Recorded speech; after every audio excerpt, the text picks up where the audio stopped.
What's up guys, welcome back to another video. And in today's video we are going to be writing a simple authentication workflow inside a SwiftUI app without the help of ready-made tools like Firebase. In other words, we are going to be coding our own server with the help of Nodejs, creating API endpoints, and then using a database such as Postgres to store our user data. We are then going to write code that would enable our mobile app written using SwiftUI or any other framework for that matter to connect with our server and then authenticate with our system, receiving a JSON web token in response. So yeah guys, let's get started. First of all, as a prerequisite, you would need a few things. You would need to have Postgres installed and running in your machine. I have it installed here, and I'm using a tool called pgadmin, which is a simple GUI interface for the SQL database. And then you would need to have like Prisma installed as well. Prisma is a ORM. It kind of simplifies performing operations on a SQL database. And there are plenty of other ORMs available, but Prisma is the one that we would be using today. The next thing you need to have installed is Nodejs. That's it. Now I'm using VS Code as my code editor. As you can see here, let's begin. The first thing we need to do is create a brand new Nodejs app by using the command npx init. So let me just open up my terminal here and then do npm init.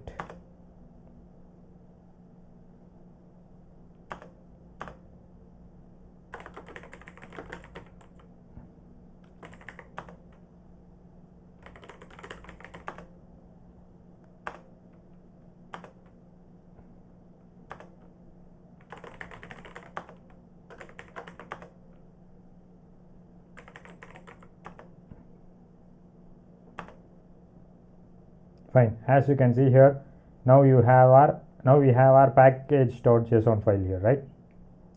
The next thing we need to do is install a few dependencies into our project. These dependencies are packages that we can install using the Node package manager.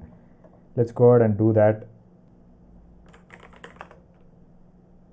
The first one we'll be installing is Express, obviously.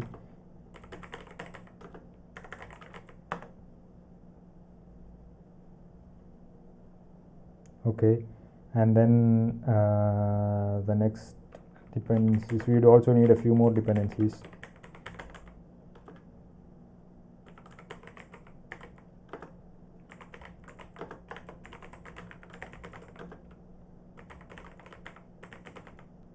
Fine, now we have these dependencies installed here as well. The next thing we need to do is, let's first create a very simple server and then see if it runs. So what I'm going to do is the entry point is server.js, right? We'll use nodemon, which is a tool that will like give us hot reloading. So npm install.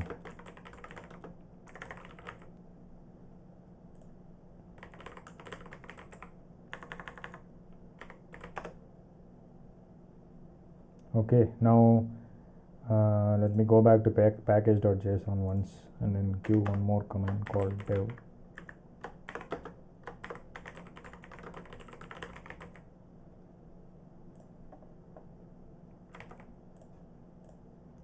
Here inside server.js, I will just import Express from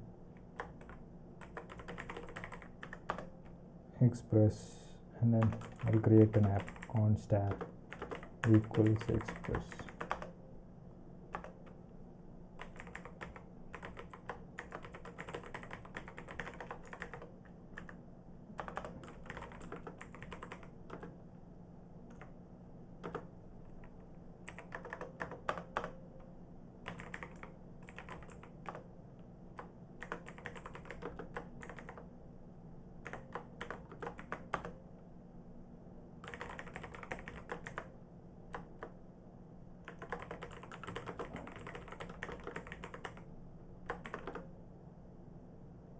Do some string interpolation.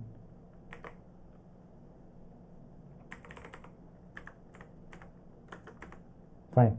This is a very simple server that we are trying to run here. Now if I give npm run dev, wait, let me clear this.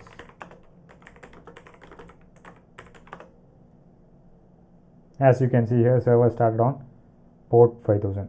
So we have our server running. Let's bring in the elements now.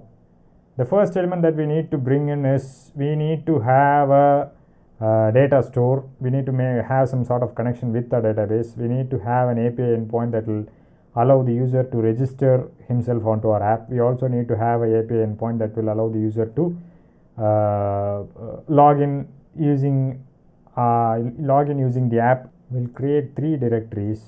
One is going to be called our controllers, and then the other one is going to be called roots.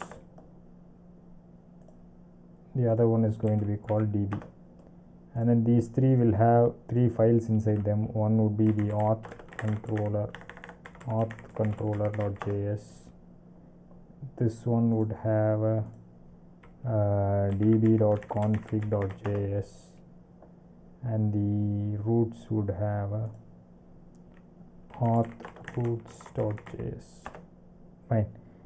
Now what we could do is we'll just go ahead and I'll show you how to. I'll stop this server, clear this, and then let's see how to get Prisma in here. I mean, get connected with Postgres in here. So in order to do that, what you need to do is just do npx prisma init. This will create a directory called Prisma and then give us a schema file. Fine. As you can see here, there's a directory called Prisma and there's a schema file, right? Click on that schema file and you'll see that you have these lines inside that file. Now what you need to do is we'll just create a model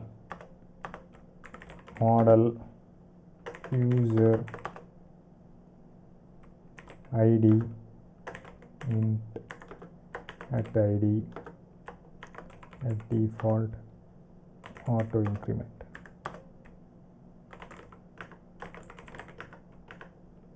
String at db.var var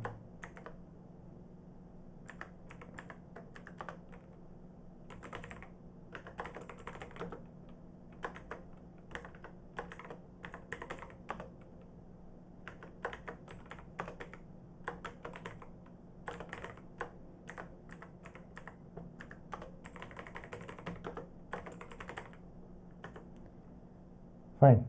This is a very simple model, a user model inside which our user details are going to be stored. Now save this and then get into db.config.js. Here what you need to do is write some code. Import prisma client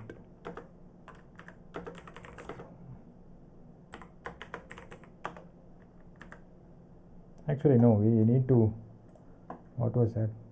Yeah, this is the one, generated Prisma, this is the one. So what we need to do is we need to generate first and then, okay, let me finish this.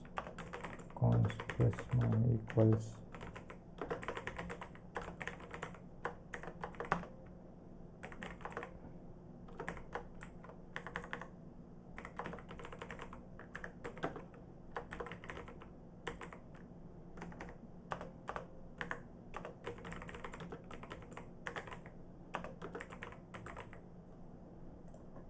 Now the next thing you need to do is you need to ensure that your DB is running and your DB is up and running. You need to have Postgres installed. You could use any other DB that you want, guys, any other SQL database or even a NoSQL database. For this video we are going to be using Postgres. Okay, so at this point you need to have your database running, and what you need to do is give this database URL inside this env file. There is a database URL here, right? Give your username and password here and your DB name here. Okay, so what I'm going to do is I'm going to do that.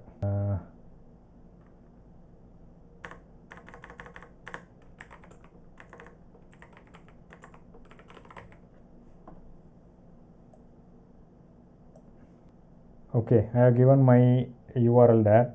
And now if I do, what I need to do is I need to migrate this configuration into my SQL instance that's running, right? So in order to do that, we have a command. The command is npm prisma migrate dev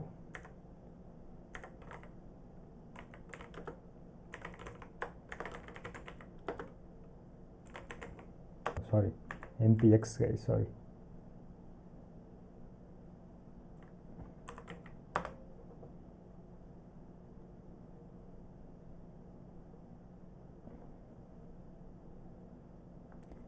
As you can see here, our database auth_swift has been created, and this has been migrated into that as well. So now that that is successful, what you need to do is you just have one more npx prisma generate. This is the one that will actually generate the client. You remember, like I was talking about this one, right? Generated prisma client JS. So now this has been generated, right? Just generated prisma. This is the one that you need to give here inside db config. This is what I was talking about at that time. Otherwise it will start throwing up an error. So let me just give that generated prisma. Here it is, right? Generated. That's what I mean. Client.js. If this, you have multiple subdirectories, and if this is under a different directory, ensure that you give the directory where this client.js file is present. Okay, now that that is done, let's go ahead and write some code. The first thing we need to do is we need to have some auth roots. We'll go to auth roots. This is where express comes in handy. Express import. No, we'll handle that import later. Const router express dot router dot post login sign in. Oh, we need register first, right? Register controller export default router. Fine. Now what we need to do is make sure that our app uses this particular router. So go back here, and then inside this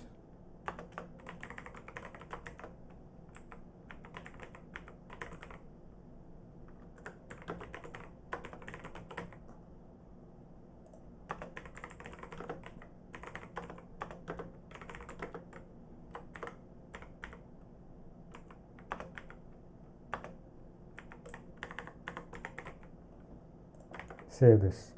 Now that we have this, let's go ahead and write this register controller.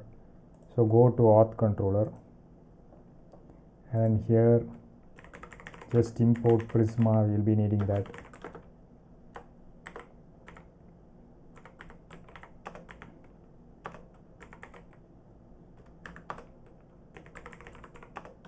bcrypt to encrypt our passwords, hash them and solve them.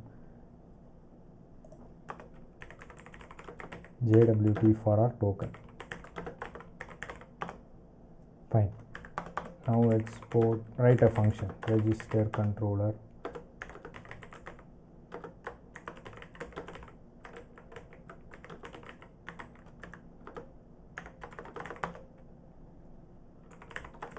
A simple try catch block.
Fine. Now we have our register controller written. What we are doing is initially getting the name, email and password from the request body, and then we are checking it against our database, seeing if the email already exists. If it already exists, we just return an error saying user already exists. If it's not existing, then we hash the password first and we use a salt of 10, and then we save the hashed version of the password along with the name and email inside our user database. Then we are returning a success. That's it. So now that we have our register controller written, and then we have a root to access that register controller, and we have an endpoint open on our server, let's see if this actually works, and let's see if this data is getting stored on our postgreSQL. So in order to do that, it's like once again really simple, guys. Start the server, and what is that? Does not provide. Okay, the auth routes we didn't. Oh yeah, we didn't. Sorry. Import register controller from. Save this. Now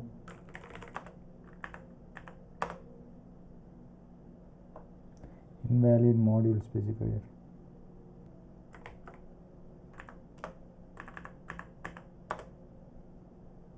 Fine. Now we have our server running fine.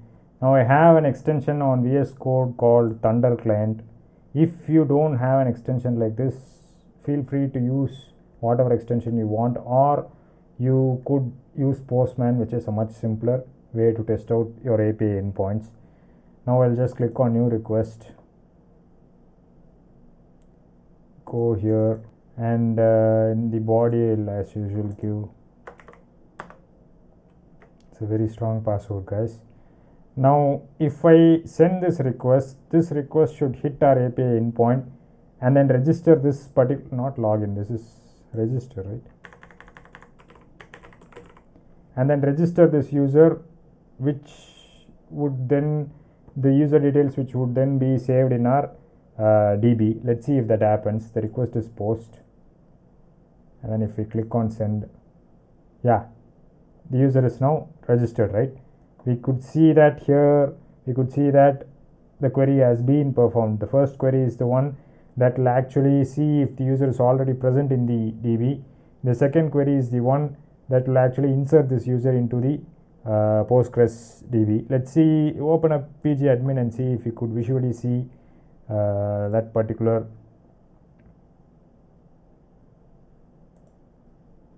Is it just showing 2? Let's just refresh.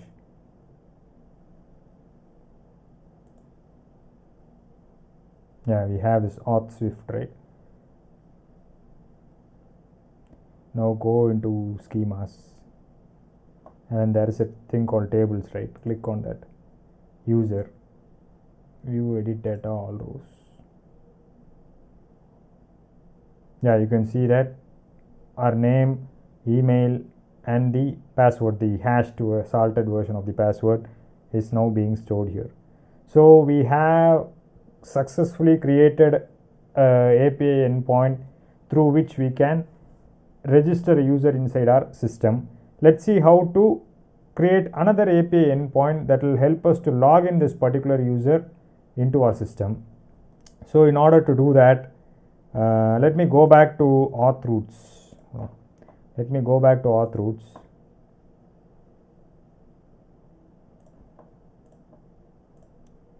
Create one more API endpoint here.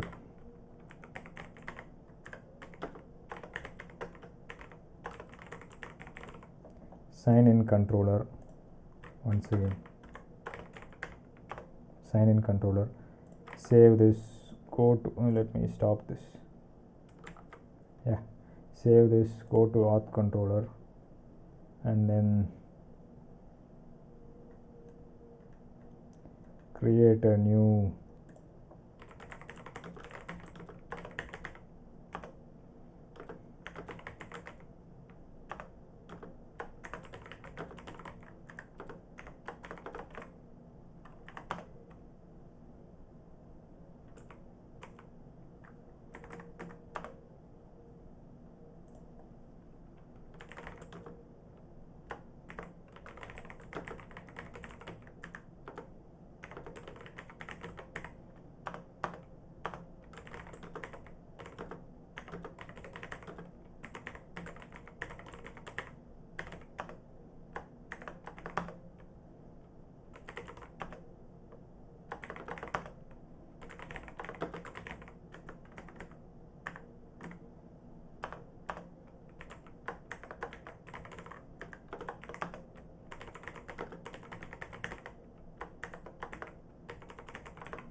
if we are first checking if the user is present in the database. If the user is not present, we are just saying user does not exist. So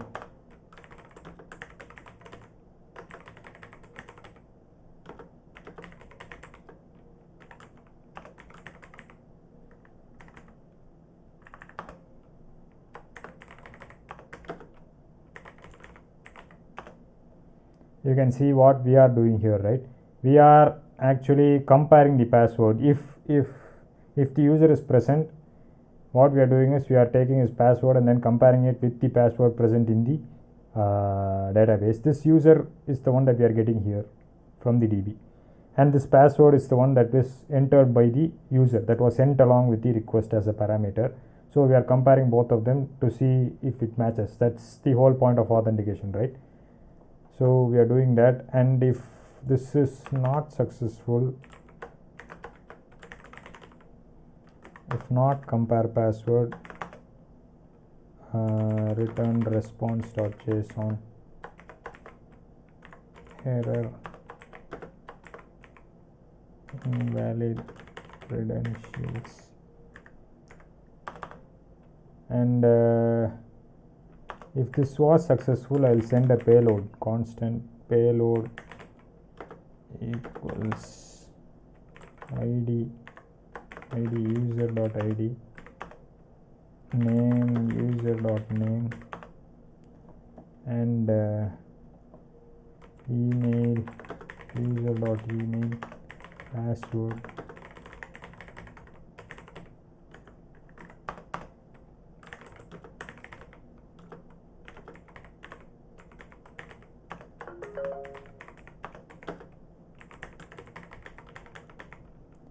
this is where we would need to create a JWT secret.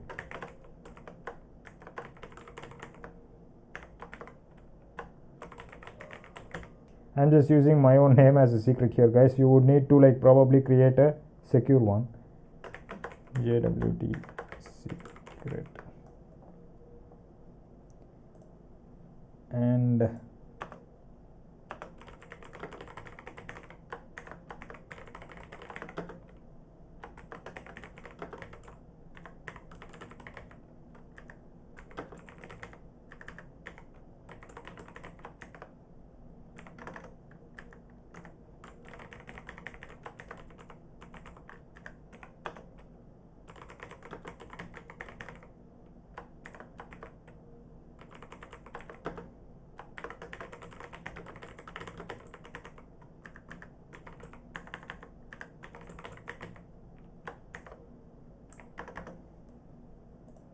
fine. Save this as well. And auth routes, we have an auth route now, and server. Yeah, let's once again try this now. Server is started. Go to our client, for REST API client, and then you could simply use this instead of register, just do login, and instead of this, just give the email and password. Yeah.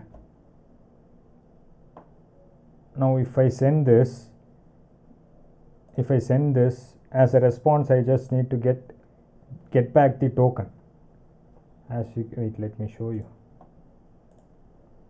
If I send this, as a response, I need to get login success message and the token. If it is a failure, let's see if we get a success response first.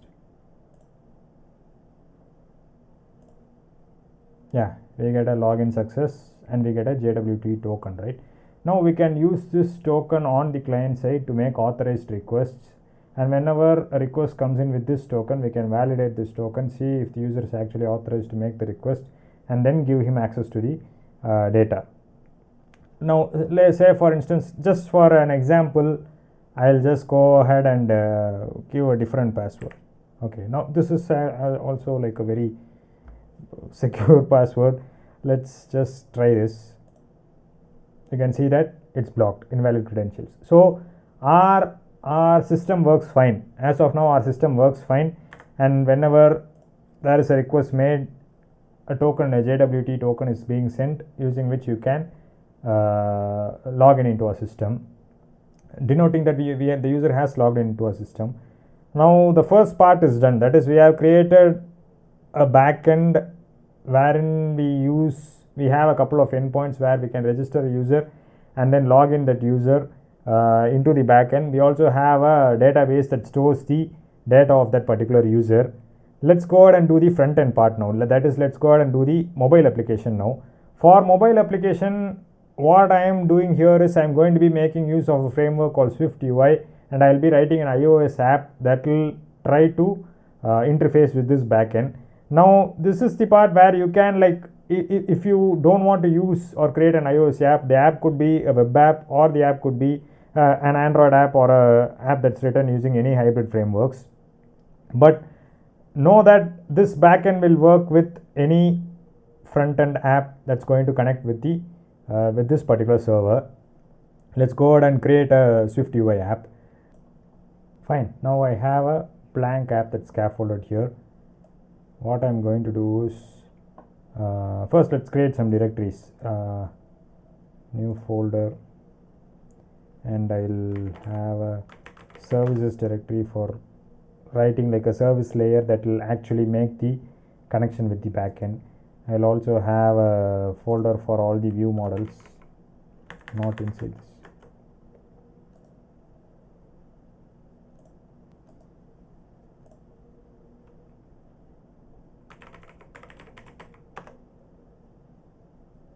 And one more folder for all the views. Now inside the views, I will create a view called a login view. Now we have two views. One is the content view, which would actually be the view that's being shown when the user has logged in, and another one is the login view, which is where it will have options for the user to log in. So what we'll do is we'll first, inside this login view, I'm not going to be focused on the aesthetics of this particular screen, guys. So what I'll do is I'll just have a couple of text fields and a button, that's it. Let me just go ahead and I'll create a form, and then inside this form there will be like a head stack or something. Space.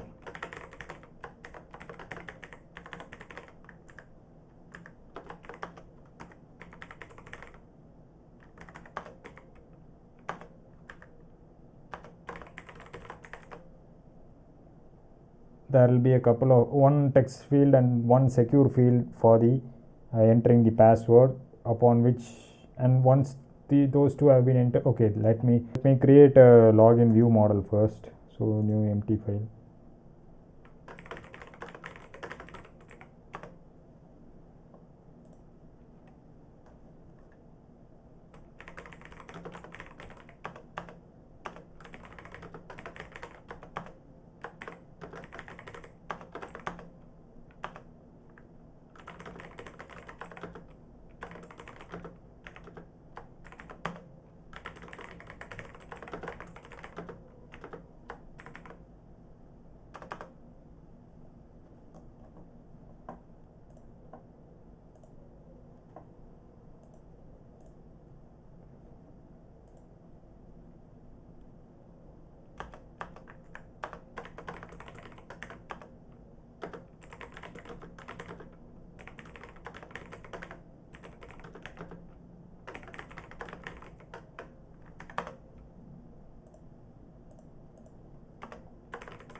Fine.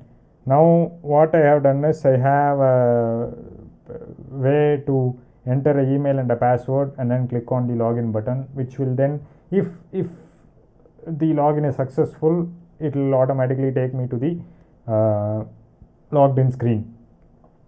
So let me go to content view and alter it in such a way that it will bring me to the page when the user is not, this page when the user is not logged in, and take me to the logged in page when the user is actually logged in. Let's just get rid of this and just say logged in.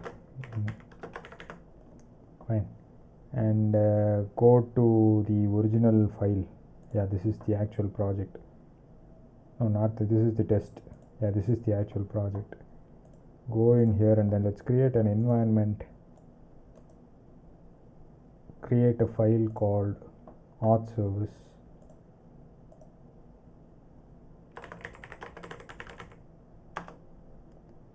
and inside this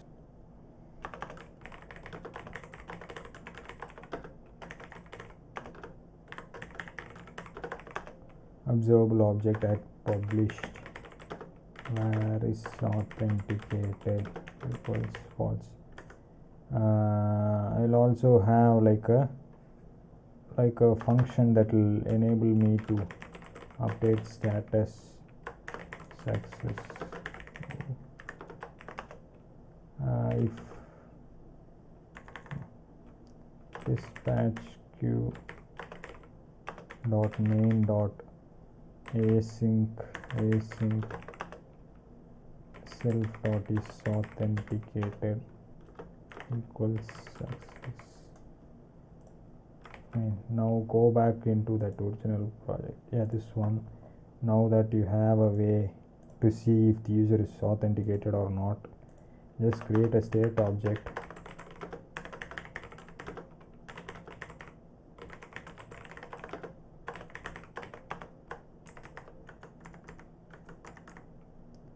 and if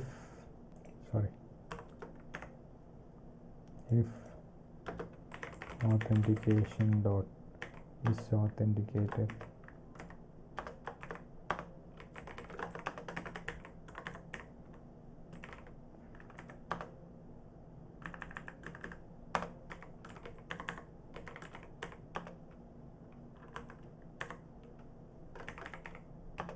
I am passing in this as an environment object so that I can update it when the user logs in inside the login view. Fine. Now that we have this login view, let's get in here, and upon tapping this button the user should be able to log in somewhere. So I'll go back to the auth service and I'll kind of write, this is like a service layer, guys, so I'll kind of write some logic that will help us to perform the authentication. So I'll just go here.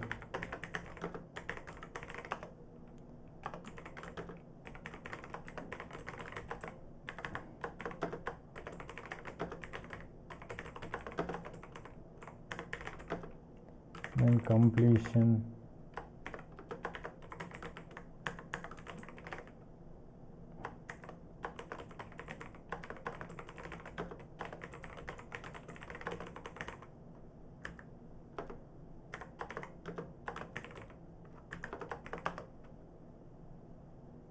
authentication error, we will create an enum, and that will have like give us like a set of errors that we can use.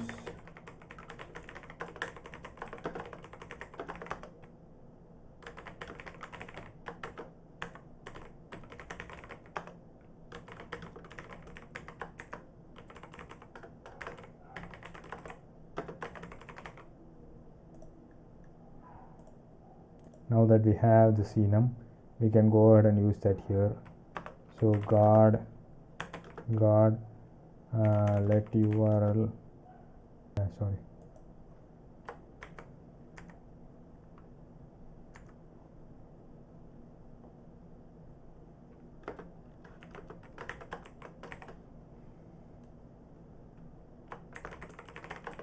string http.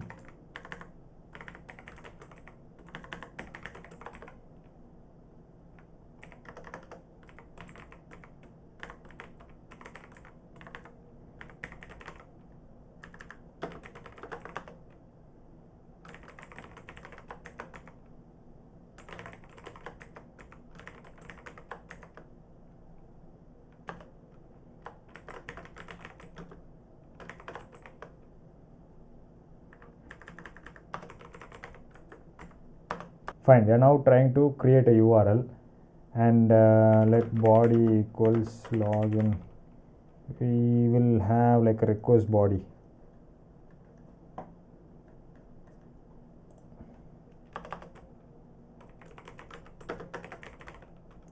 Login request body.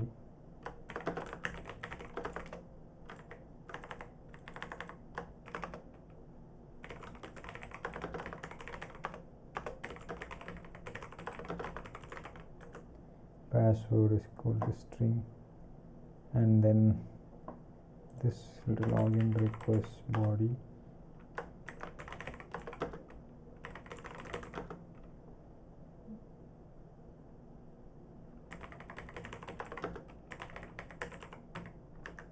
Password where request equals URL request URL. Now request dot HTTP method equals post. This is going to be a post request. Request dot add value application JSON content request dot HTTP body equals try JSON encoder dot encode body, this one.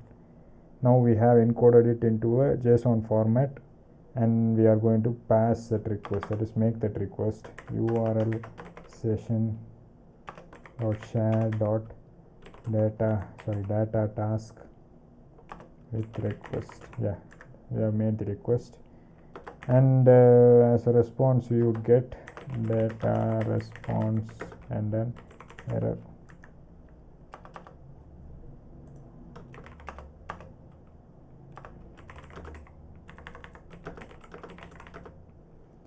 We shall write for the response as well, we shall write something.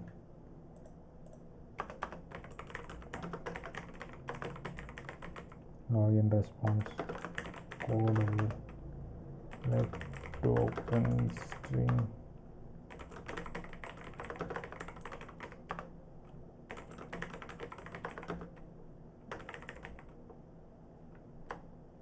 why did I use comma? Fine, now we can use this let data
Fine. Now what we have written here is a simple login function that will make the request for us to this particular URL endpoint, and what it will do is, if the request is successful, it will retrieve the token for us and give it back to us as a completion.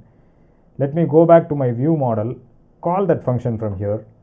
So I'll go into my view model, and then I'll write a function that calls that particular function login authentication auth service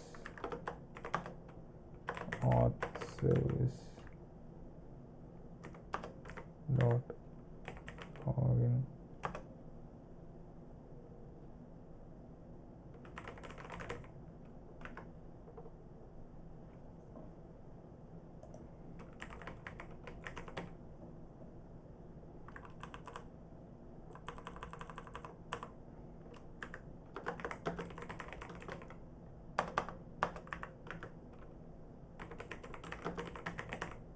I'll just switch this case success and print success case failure.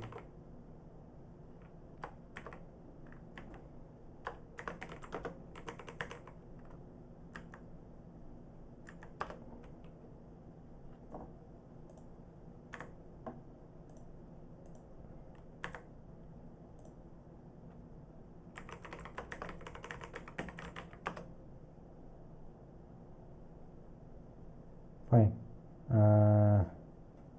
Now that we have this, let's just go back to our login view, and then all we need to do is call this login view model dot login authentic. Oh, okay, we need this environment object.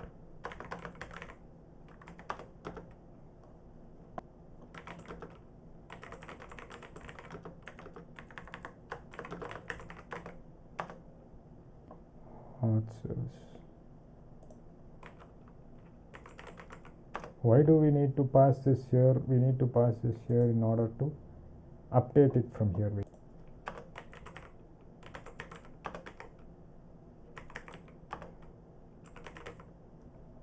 So as soon as the authentication is done, if it's success, this will automatically call this function.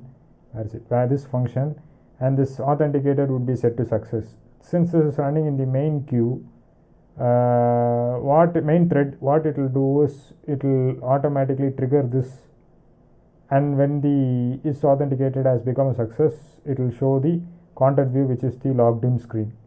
If it's not successful, then obviously the login view will once again be shown. That's it. We haven't yet handled errors, guys, so let's first see if this is working. Alright, as you can see here, we have the app running inside a simulator now, and don't forget, we also need to have the server started up here. We also need to have the DB instance connected and running. Fine. Now in a production app, what the server and the DB instance would always be deployed and running somewhere, so you can just focus on the front end development, and for the server and the back end there will be separate teams, back-end teams working on that, separate team of engineers working on that. Anyway, let's move on. All right, we have this running now. Let's go ahead and user1 at what was it, user1@gmail.com, right? user1@gmail.com. So let me go back here. user1@gmail.com. Password was test123, right? It was a highly secure password. Let's just tap on login. Okay, nothing really happens. Let's see where we went wrong. Let's first debug the service layer.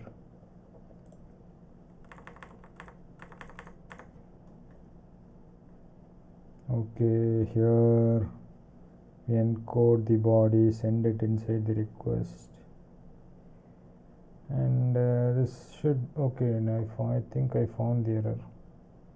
This should continue, guys. If this doesn't continue, wait, yeah, now let's run this.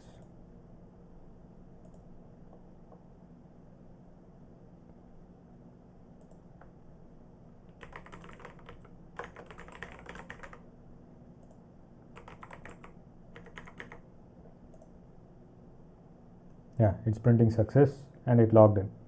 So our login is now working perfectly, right?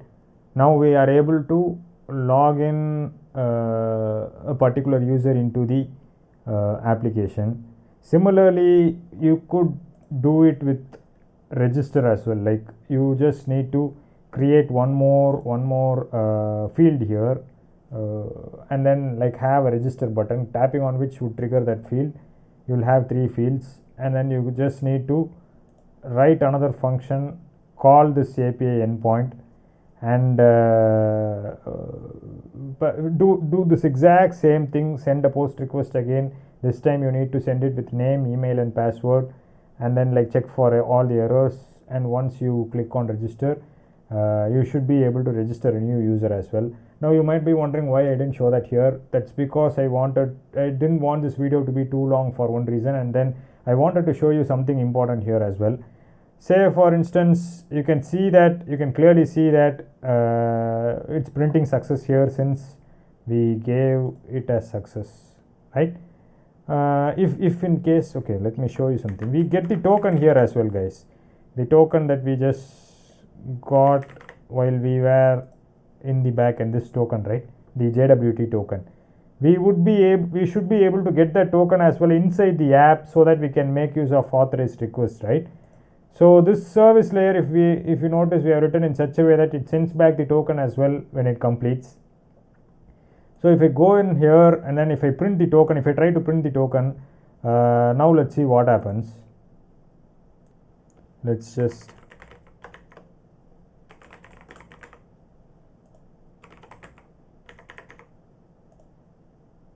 you can see that we get the token here, right?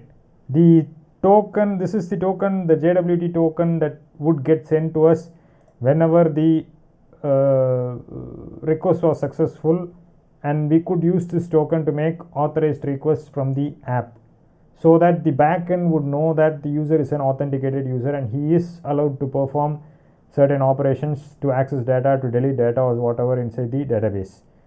So this is all fine and good, but the token is not still stored securely here, right? You could obviously use user defaults to store this token, but user defaults is once again like a file that has clear text, so anyone with little knowledge could access that file and figure out the token. So what I'll show you here is another way to like store this token in an encrypted way using the keychain. The keychain stores whatever data you store into it in an encrypted way, but the API is too verbose, and then like it's like kind of difficult to use inside your SwiftUI. So what people have done is they have written certain wrappers to make it easier to use keychain from inside your app. Let's just use the keychain and store the token there, so that we could retrieve it and then make authorized requests whenever we want. So let me first remove this print statement. Now that you saw that we could securely log in the user inside the app. So all our backend works, and the code that we have written for login here works as well, right? Let me just show you how to store that token securely, because that's important, and then you need the token to perform authorized requests in the future. So what I'll do is I'll install a package first. Click on this, add package dependencies. Now you might not you might not have this package called keychain.swift. If you didn't have this package, use this GitHub URL which I'll be providing in the description, and then search it from here. You'll get this package. The package name is called keychain swift, and then add that package. Remember to choose the target here, otherwise it won't get recognized inside your app. Now it's added, right? Now all you need to do, it's really simple to use this package. All you need to do is go to your service layer, and then before this, let keychain equals keychain swift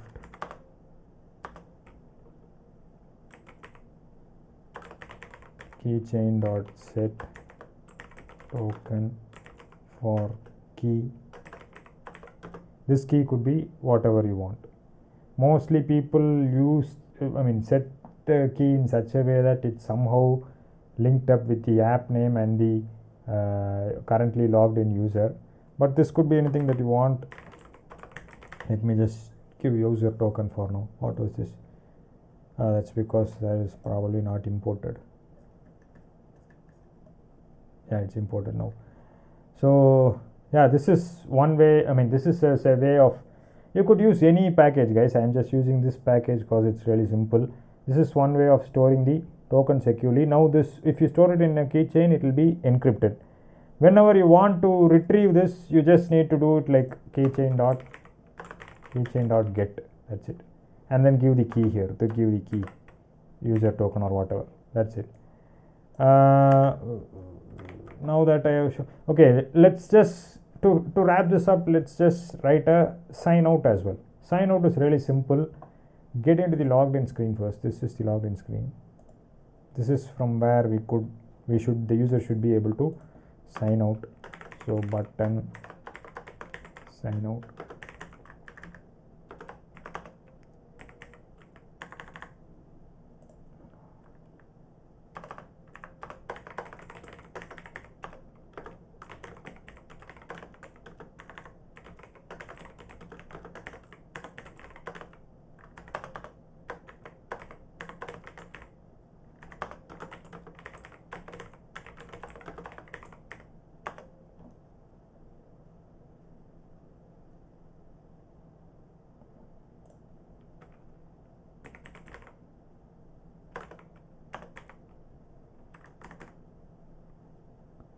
Actually, there is no logout now.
Cool.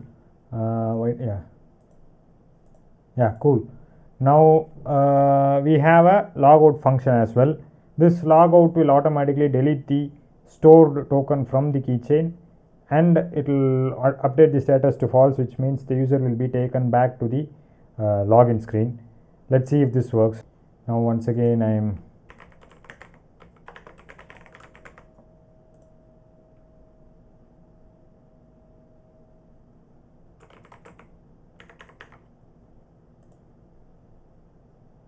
cool. Now we have logged in. Let's just sign out, and we are once again taken to the login page, right? So yeah guys, this is exactly what I wanted to show you guys today. We have seen how to create our own backend server. We have seen how to make you connect that server with a Postgres database to store data into the database, and we have seen how to write a SwiftUI app that will actually do the connection. That will actually connect to the server that's running in the backend, connect to an API endpoint, and then authenticate the user securely inside the app. Now in our, if you like this kind of videos, in our forthcoming video I'll show you how to perform a login and then perform authorized requests from this app to our backend to fetch data, to retrieve data or create data or update data in the backend. And if you want to go a little bit more deeper, I'll also show you how to create roles in the backend, and then you can assign roles in the front end so that certain users are not allowed to visit certain areas of the app, whereas certain areas of the app are accessible to every authenticated user. So yeah, in our forthcoming videos we will see topics like this. And if you found this video helpful, kindly hit the like button and kindly share it with someone so that you could help them too. And if you like these kind of videos, kindly subscribe to my channel, and if you get stuck somewhere, kindly drop a comment in the comment section and I'll help you out. So yeah guys, subscribe and I'll talk to you guys in my next video. Bye.